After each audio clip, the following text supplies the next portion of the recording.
မ်းကြည့်နေငါနှလုံးသားကိုနှွေးထွေးစေခဲ့တယ်ခုလေတော့ဆူတောင်းမတီးဘဝမှာနည်းနည်းအတူနေရချင်တယ်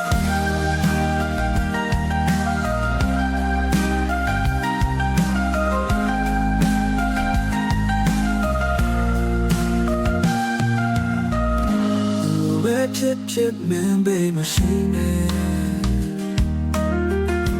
နည်းနည်းတူဒီလမ်းကိုရှောင်စနေ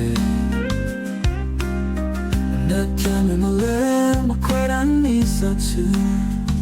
အချစ်ဆိုတာဒီလိုမျိုးလားမင်းနဲ့ရရငါတွေ့ကန်ကောင်းခဲ့နေတဲ့ခါငါမဝါရဲ့အချစ်ချမှု